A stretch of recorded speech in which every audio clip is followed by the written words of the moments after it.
প্রিয় দর্শক, আমি আছি এসকে রোহান ভাই বরাবর মতো। আমরা আজকে চলে আসছি আমাদের দাদা বুদ্ধিল্লরের যে অনুষ্ঠানটি নিয়ে, সেটা নিয়ে আসছি। তো আমাদের মাঝে আছে একজন কিউট মিষ্টি আপু এবং একজন ভাইজান। তাদের সাথে আমরা আমাদের গেমটা খেলবো। তার আগে তাদের পরিচয়টি নেবো এবং তাদের সাথে আমরা গেমটা খেলবো। আসসালামু আলাইকুম। ওয়ালাইকুম সালাম। কেমন আছেন আপু? জি আলহামদুলিল্লাহ কি ভালো। নাম আপনার? পপি। পপি? নায়িকা পপি? আপনাকে তো পপির মতোই দেখা যায়। না, অনেক কিউট আছেন আপনি। ভাইজান নাম? আমার নাম মোহাম্মদ আসাদুজ্জামান। আসাদুজ্জামান। কি করেন আপনি? আমি হলো ইউনিয়ন পরিষদের কাউন্সিলর। ইউনিয়ন পরিষদের কাউন্সিলর? কোথায়? এটা মাগুরা জেলা। মাগুরা। ও মাই গড। আচ্ছা, মাগুরা নিয়ে একটা প্রশ্ন করি আপনাকে। আচ্ছা, মাগুরা সবচেয়ে কিসের জন্য বিখ্যাত?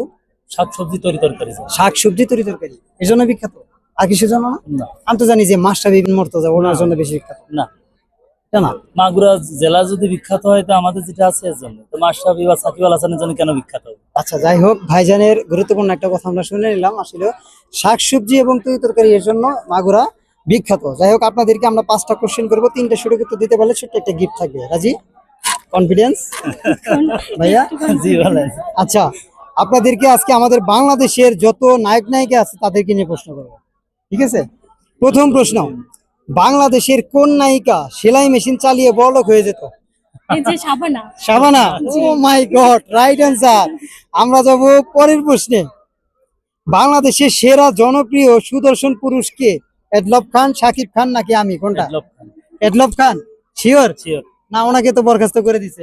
বরখাস্ত করে দিলে তো হবে না, এখন তো পুরস্কার বাতিল করে দিছে। পুরস্কার বাতিল করলে সাকিব খান হবে। আচ্ছা, উনি কোন দিক দিয়ে সুদর্শন আমাকে একটু বলেন তো। সুদর্শন শুধু সিয়ারা ছবি দিতে হয় না, মানুষের আমি তো দেখি উনি কেমন যেন মেয়েদের মতো এঁকে বেঁকে চলে, ওনার আচার আচরণ ভাববেন। চললে তো হবে না, ওই গাড়িটা তো হতে পারে না, সুদর্শন। উনি তো সবসময় মেয়েদের আচরণ, সিয়ারা ছবি দিতে সুদর্শন প্রকাশ পায় না। ওনার চলাফেরা, চলা আকার, ইঙ্গিত, ভঙ্গি, সমস্ত কিছু নিয়েই একজনকে ই করা হয়। তাই অবশ্যই। তা আপনার মনে কি হয় যে ওই সুদর্শন পুরুষ? আরো অনেকেই হতে পারে, কিন্তু মনোনয়ন বোর্ডে যারা ছিল হয়তো উনি ওদের ভিতরে ছিলেন, যে কয়জন ছিল তার ভিতরে উনি নির্বাচিত হয়েছে। আচ্ছা, আপু কি মনে করেন? আমি মনে করি আমার কাছে আমার স্বামী সুদর্শন, ও আপনিও সুদর্শন। মাই গড, আপু কিন্তু মারাত্মক একটা কথা বলছে দর্শক। ঠিক আছে, যাই হোক, এটা আমরা রাইট নিলাম আপনাদের জন্য। পরের প্রশ্ন, বাংলাদেশের কোন নায়ক কথায় কথায় হার্ট অ্যাটাক করতেন? মানে আনোয়ার হোসেন। আনোয়ার হোসেন? জি, ও মাই গড, ভাই মনে হয় আনোয়ার হোসেনের ছবি দেখেন। না, আমি তো ওনার মানে বাংলা মুভি বেশি দেখা হয় না?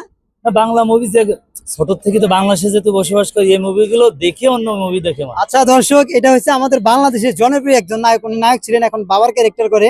তিনি হচ্ছে আনোয়ার হোসেন। উনি কথায় কথায় হার্ট অ্যাটাক করতেন। হ্যাঁ, মানে কোনো কিছু হলে একটু আঘাত পেলেই আর মরার সময় ওনার মুখে একটা জিনিস থাকতো, এটা আমার বেশি ভালো লাগতো, লা ইলাহা ইল্লাল্লাহ মুহাম্মাদুর রাসূলুল্লাহ। উনি মরার আগে এটা বলতেনি। ঠিক আছে, যাই হোক, আপনাদের জন্য পরের প্রশ্ন, সাকিব খান আর আমিন খান অভিনীত বিধি তুমি বলে দাও আমি কার এই গানের ছবির নামটা কি? বিধি তুমি বলে দাও এই গানের ছবির নামটা কি? এই গানটা অনেক জনপ্রিয় ছিল। এই গানটা আমার মনে হয় আমার লাইফে আমি ওটা 100 বারে কম দেখি নাকি।